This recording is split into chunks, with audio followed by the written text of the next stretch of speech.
زندہ جلالی اور پرفضل نام میں آپ سب لوگوں کی سلامتی ہو۔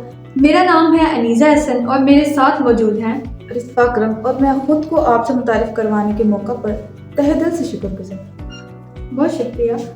آج ہمارے اس تبصرے کا عنوان ہے عشاء ربانی اور اس کے عناصر۔ لیکن اس سے بیشتر میری آپ سے درخواست ہے کہ آپ ہمارے حاضرین کو عشاء ربانی کا تعارف دیں۔ جی ضرور۔ عشاء ربانی یا مقدس شراکت مسیحی عقیدے کی ایک انتہائی اہم اور روحانی رسم ہے۔ یہ اس کھانے کی یادگار ہے جو مسیح یسوع نے اپنی مصلوبیت سے پہلے شاگردوں کے ساتھ کھایا تھا۔ اس کا مقصد خدا کے ساتھ اپنے عہد کی تجدید کرنا اور کلیسیا کے ساتھ اپنی رفاقت اور اتحاد کا اظہار کرنا۔ اب ہماری گفتگو یا تبصرے کا باقاعدہ آغاز کرتے ہوئے ہم عشاء ربانی کے متعلق کچھ ایسے سوالات پر غور کریں گے جو کہ آج کل کی کلیسیا کو عشاء ربانی کا مطلب سمجھنے میں کافی مددگار ثابت ہوں گے۔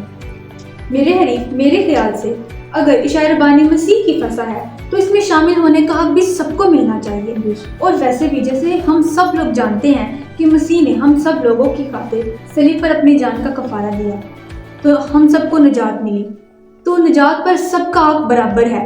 اور ویسے بھی ایسا کوئی سائنٹیفکلی دریافت پیمانہ نہیں جو یہ پیمائش کر سکے کہ عشاء ربانی کا اہل کون ہے اور کون نہیں۔ میرے خیال سے خدا کی میز سے کھانے کا حق سب کو برابر ہونا چاہیے۔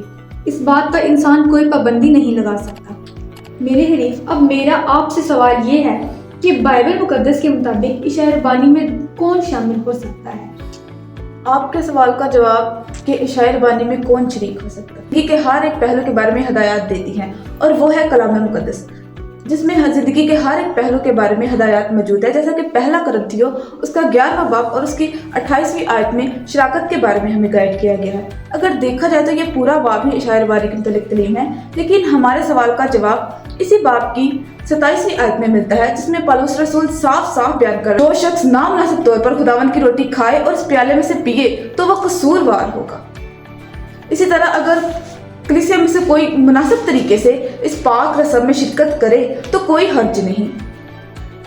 ہر انسان کو حق ہے کہ وہ خداوند کی اس پاک رسم کو ادا کرے۔ جی بے شک آپ نے درست فرمایا، لیکن جیسا کہ ہم لوگ صدیوں سے دیکھتے آ رہے ہیں کہ تقریباً ہر ایک چرچ مختلف انداز اور مختلف نظریات سے عشاء ربانی میں شراکت اختیار کرتے ہیں۔ بہت سے ایسے چرچز ہیں جو کہ بغیر کسی پابندی کے ہر ایک انسان کو عشاء ربانی کی دعوت دیتے ہیں، اور کچھ ایسے چرچز ہیں جو کہ عشاء ربانی کو اس طریقے سے ادا کرتے ہیں جسے وہ عام میز بھی کہہ سکتے ہیں۔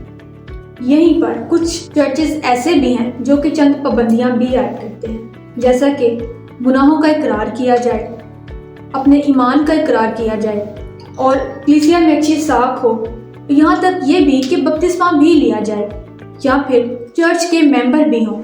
تو اب میرا آپ سے سوال یہ ہے کہ بائبل مقدس کے مطابق عشاء ربانی میں شمولیت کا مناسب طریقہ کار ہے کیا؟ آپ کے سوال کا تعلق کہ کون عشاء ربانی میں شریک ہو سکتا ہے۔ دیکھیے، پہلی صدی کے ڈیٹیکٹ میں بیان کیا گیا ہے کہ عشاء ربانی میں بپتسمہ لازم و ملزوم ہے۔ پھر دوسری صدی میں جسٹن مارٹن نے عشاء ربانی کے متعلق 3 مطالبات بیان کیے، اور وہ یہ ہے: پہلا، کلیسیا کی تعلیمات پر ایمان رکھنا، دوسرا بپتسمہ، اور تیسرا مسیح کے احکام کے مطابق زندگی بسر کرنا۔ پہلا کرنتھیوں 11 باب اور اس کی 17ویں آیت سے 34ویں آیت میں الفاظ مرقوم ہیں، اور اس بات پر زور دیا گیا ہے کہ وہی ایماندار اس پاک رسم میں شرکت کر سکتا ہے جو خداوند کی رفاقت میں چل رہا ہو، مسیح یسوع پر ایمان رکھتا ہو، اور وہ اس لائق ہو کہ وہ خداوند کی پاک میز میں شرکت کر سکتا ہے۔ بہت خوب میرے حریف، آپ نے بہت ہی درست طریقے سے بائبل مقدس کے مطابق ہمیں یہ سمجھایا کہ عشاء ربانی میں شمولیت کا مناسب طریقہ کار ہے کیا۔ لیکن جیسا کہ ہم لوگ دیکھتے آ رہے ہیں کہ مختلف بڑے بڑے چرچز میں عشاء ربانی کی رسم مہینے کے دوسرے ہفتے میں ادا کی جاتی ہے، لیکن اگر ہم اپنے مقامی چرچ کو دیکھیں تو ہم عشاء ربانی کی عبادت صرف اور صرف سال میں 1 مرتبہ کرتے ہیں۔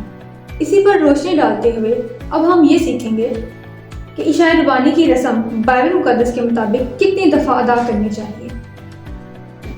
دیکھیے، گڈٹ بہت خوبصورت بات کہتا ہے: عشاء ربانی مسیح کی 2 آمدوں کے درمیان کڑی ہے، پہلی کی یادگار